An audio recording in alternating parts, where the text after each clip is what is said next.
What's up, fellow internet denizens? I have 500 subscribers now, and I guess this is somewhat of a belated special. 5 is my favorite number, so I decided to talk about 55 language facts from the country I live in, one for every territory and state. I love languages, and I want to yap about them, so let's go. The South has a dialect feature called the pin-pan merger, where if an I or eh sound is in front of a nasal consonant like or they tend to sound very similar, so pit and pat sound different, but pin and pan sound the same. This also happens in Bakersfield for some reason, and I can't for the life of me figure out why, apart from maybe they're just stealth Southern, like how the people from Tulare are just stealth Okies. Most indigenous languages in Alaska arrived on this continent later than the ancestors of the majority of other indigenous languages on the American continents, if that makes sense. Most ancestors of the indigenous American languages came around 20 to 30,000 years ago, and the only descendants of these in Alaska are Gitsin and possibly Haida, though no one really knows where Haida comes from. The Athabascan languages, such as Tlingit and Gwich'in, come from the Yenisei region of Russia around 12,000 years ago. The Inuit, Yupik, and Aleutian languages moved in later, around 5,000 years ago from Kamchatka. The Samoan language is related to the indigenous Hawaiian language, and you can kind of pick this up with a few of their words. For example, they say talofa for hello, which sounds similar to aloha. We're not done talking about the Athabascan languages yet, because the Navajo speak an Athabascan language called Dine Bizad. Their language was used by America in World War II as a code language, and they came up with several creative terms for various places, equipments, and ships. Some examples would be grenades being called nimasi, or potatoes, scouts being ha-sidal sizigi, or short raccoons, and Australia being chayas desi, or rolled hats. In the more mountainous parts of Arkansas, people speak the Ozark dialect, which is related to the Appalachian dialect of English. Speakers of this dialect prefix their verbs with a to signify an action is continuous, like a knockin' and a beggin'. They also use the verb done to signify a completed action, like I done caught a rabbit. There are also several colloquialisms they use, like noodling, which means to catch a fish with your bare hands. My home state has an infamous shibboleth, or minor distinguishing dialect feature. You see, in SoCal, where I grew up,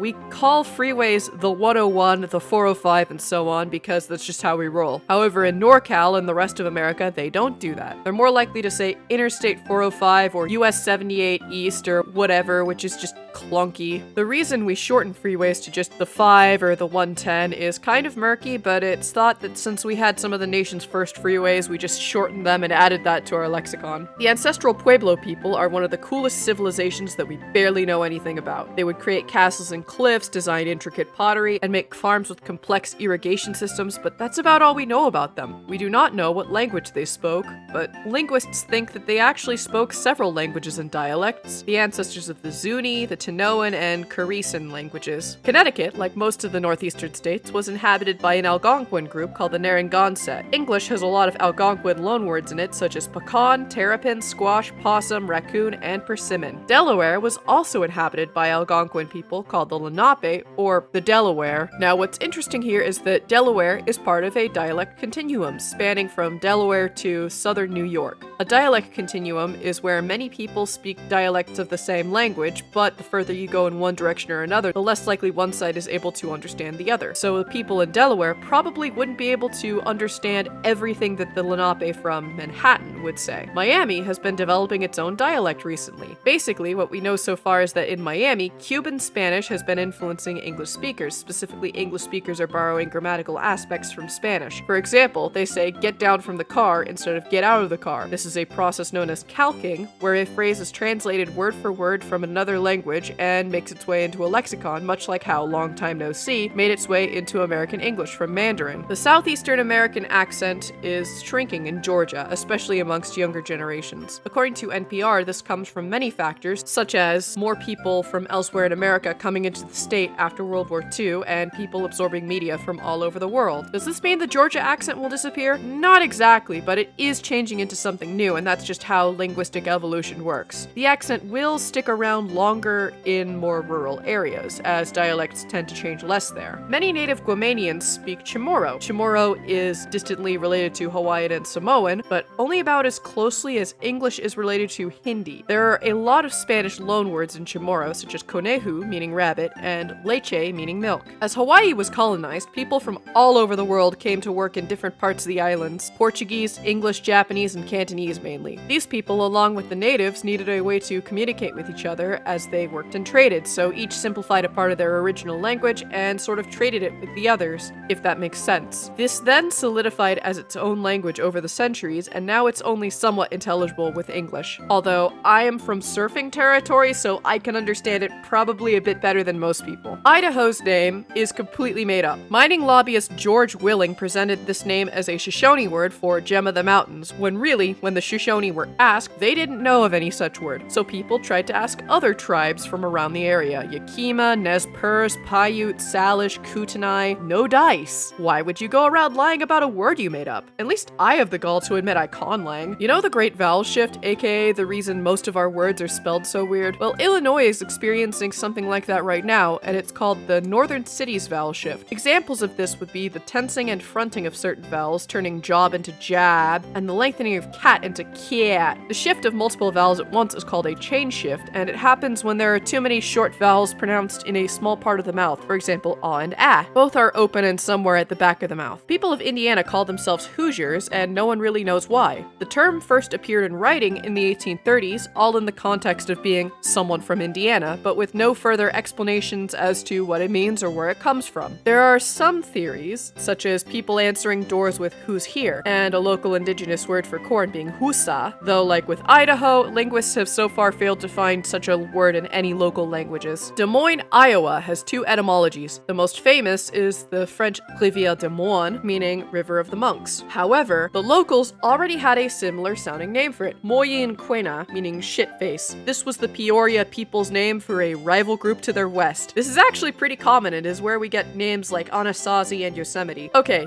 you've all seen the Vine. Why is Kansas pronounced Kansas, but Arkansas is not pronounced Arkansas? America, explain. Turns out Kansas comes from the Sioux and Kansa people, the plural of which is Kansas. Arkansas comes from the Quapaw, a somewhat related people who were called Arkansas by the neighboring Algonquian tribes. A language isolate is a language that no one can find any relatives for, living or dead. The Yuchi language, originally from Kentucky, is one of those isolates. There's a great revitalization effort going on, and while only 5 elders speak it as their L1, there are a couple dozen L2 learners. The Cajuns are a large group of people descended from French Canadians who moved to Louisiana when Britain took control of a large chunk of their territory. They speak a unique dialect of French, which split from its mother tongue before France began regulating it, so they have a lot more borrowings and some unique turns of phrase. For example, they say sieste instead of somme for to nap, borrowing from Spanish. I'm also of the opinion that the Cajun accent is one of the sexiest American accents. Don't at me. So rhoticism is when you pronounce the R at the end of syllables, and the Northeastern accent does this weird. If there is an R at the end, they remove it, making car into ca and normal into normal, etc. But if there is no R at the end, they add one, turning pasta into poster. The Maryland accent is scientifically speaking the most misunderstood American accent when traveling abroad. Aside from their famous Aaron earned an iron earn, becoming earn, and earn, according to TikTok, they also drop the R's at the end of some of their words. Alright, anyone who knows anything about Massachusetts knows that Boston has a very famous accent. It has many coastal New England characteristics like a lack of rhoticism and the dropping of the final consonant at the end of certain words like don't and spend. They also have their own slang, using wicked to mean very and pissa to mean great. The Yooper accent from the Upper Peninsula of Michigan was heavily influenced by Finnish and Canadian. First, the Yoopers hardened the and the sounds into t and duh. They also experienced the Northern Cities vowel shift and add to the end of sentences like the Canadians. They have a lot of their own words like kippo, meaning ladle, and roadie, for a soda that you drink on the road. Have you ever wondered why Vikings fans chant skull at games? It's no secret Minnesota has a lot of Swedish and Norse roots. Skull is cheers in Swedish. When you think of the Sioux languages, you probably think about Tornado Alley, right? Well, there's a Sioux language in the Gulf of Mississippi called Biloxi. How did the Biloxi end up all the way down there? Well, the Sioux originated in the Ohio Valley, and around 1673, the Biloxi decided to follow followed their river to the south, while the rest of the Sioux went west. Missouri French is an endangered French dialect. In fact, there are less than 30 fluent speakers left. Missouri French is distinct from Cajun, but also branched off before France began regulating the language, so some of the words are also very different. For example, they use char instead of voiture for car. Mitchif, or Metis, is a French Algonquian Creole spoken in parts of Canada and Montana. This language uses French nouns and Cree verbs, leading to some interesting sentences like li poisson ni miaimo, meaning I like fish. In the late 1800s, a large group of German settlers moved into Nebraska, the Dakotas, and Kansas from, get this, Russia. Volga Germans have their own bizarre history that I'm not going to get into right now, but many of them also have their own dialect that diverged from base German once they left Germany for Russia. There's evidence of vowel shifting in this dialect, with Heim becoming Hom and Noi becoming Nai. Little known fact, it's pronounced Nevada, not Nevada. Everyone I've met who isn't from the Southwest pronounces it like the latter, despite that being wrong. There's no documentation as to why they pronounce it Nevada, but I have a hunch that this is probably just your standard Southwestern Anglicization of Spanish at its finest, like how we say San Pedro, San Jose, Cali Mayor, that sort of thing. Before settlers arrived, most people in New Hampshire spoke Chinook Abenaki, which is thought to be one of the oldest languages to diverge from Proto-Algonquin. Lake Winnipesaukee is named after the Abenaki word for region of the land around the lakes. The New Jersey Italian accent has been deleting the final vowel in certain words, turning capicola into gabagool and mozzarella into mozzarella. They even do this for English words like Coca-Cola. This is because the Italians who migrated to New Jersey were from southern Italy and kept a linguistic feature that disappeared when Italy unified. The New Mexican dialect of Spanish is dying as more and more kids prefer to speak English. There's a myth that this dialect is the perfect preservation of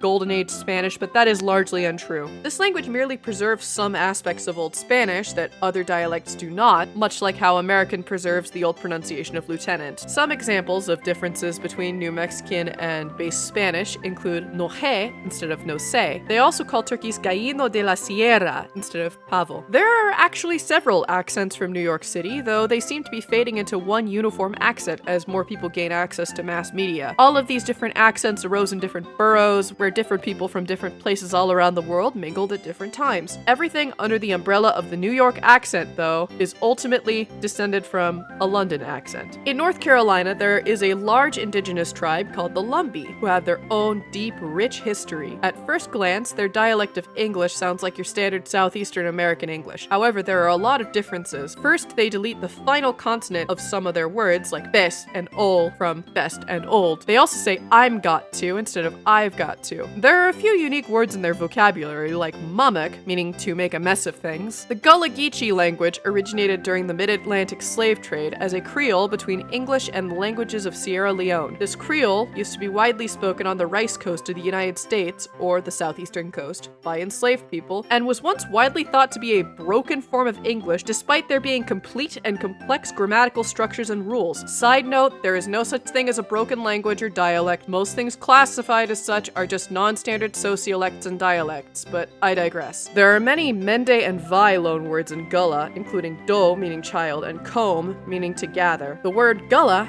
actually comes from Galo, Mende word for the Vai people. Most indigenous groups of the Great Plains spoke Plains Sign Language, or hand talk. It was used by both hearing and deaf people in order to trade and build relations between groups who might not necessarily speak the same language out loud. There were more regional hand talks all over the continent, but many of them died out in recent years. The artist Charles M. Russell recorded some Plains Sign Language in some of his paintings, and I've linked them in the description. While the Sioux had no written language until recently, they have an extensive history that they would record through pictograms and art. This started on rocks, then on buffalo hides, and then moved to ledger notebooks with colored pencils. Carolinian and Chamorro are both spoken in the northern Mariana Islands. Despite these languages both being spoken in proximity, they're about as related as English and Welsh. Ohio used to just be one of the most mid-states in America. How did it become a synonym for weird or bad? Well, it started around 2021, where people would comment only in Ohio under bizarre videos. I seem to recall a picture of a bug on a windshield with that caption. Afroseminole Creole is a dialect of Gullah Geechee developed as a means of communication between escaped slaves and Seminole tribes as they mingled. It is now spoken in Oklahoma and Texas by fewer than 200 individuals and is under serious threat as more children prefer to speak English. Oregon is slowly developing its own accent. Younger speakers front their vowels more, have a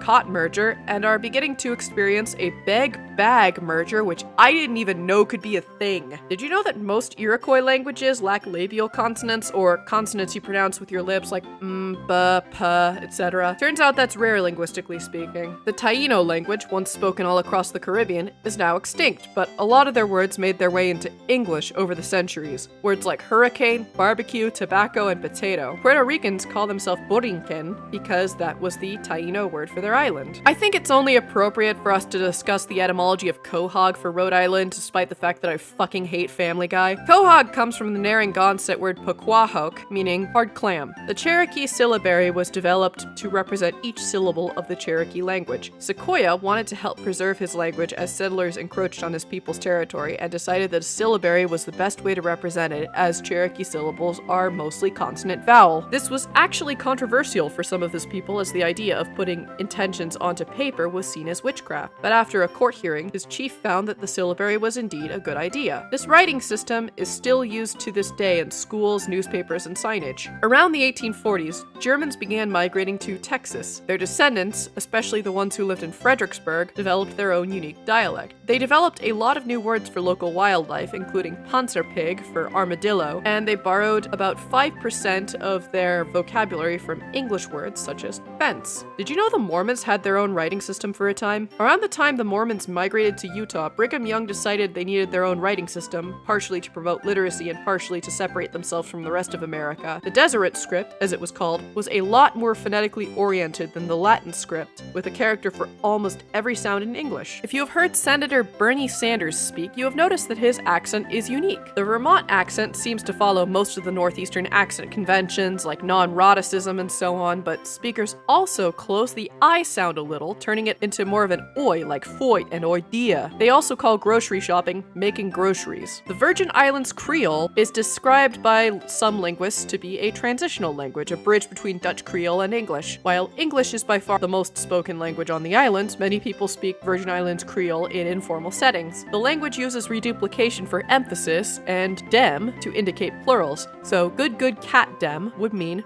some very good kitties. You may have heard that the Tangier Island dialect is the closest dialect of English to Elizabethan. This is false, as language is constantly changing, no matter how isolated it is. Some quirks of the Tangier Island dialect include the use of yorn instead of yours, sought as the past tense of sit, and spargrass as asparagus. Another dialect that people often say is the closest dialect to Elizabethan is Appalachian. Again, this is false. While they do use some words that people would consider archaic, like breeches and afeard, Appalachian speakers have developed their own quirks over the years, often turning word final O sounds into like winder and potato, and word final ah sounds into E, like sody pop. Chinook Jargon is a trade pidgin developed by fur traders and natives from the Pacific Northwest. There's not much known about its history or development, but it has its roots in English, French Canadian, Chinook, Nootka, Haida, and Chehalis, among many others. Some words include la calotte, coming from the French word la carotte,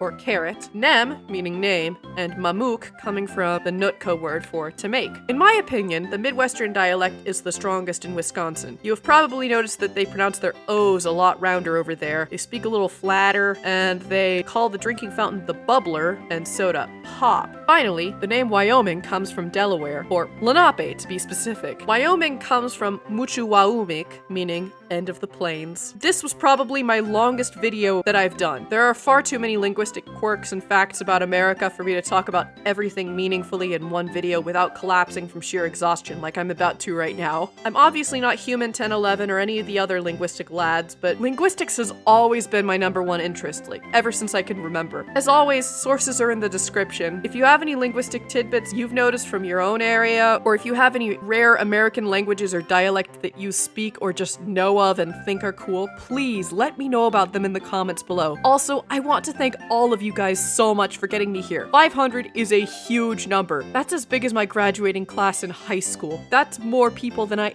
ever thought wanted to hear me yap. You guys rock. I've been Alien Daydreamer, and I am out. Bye.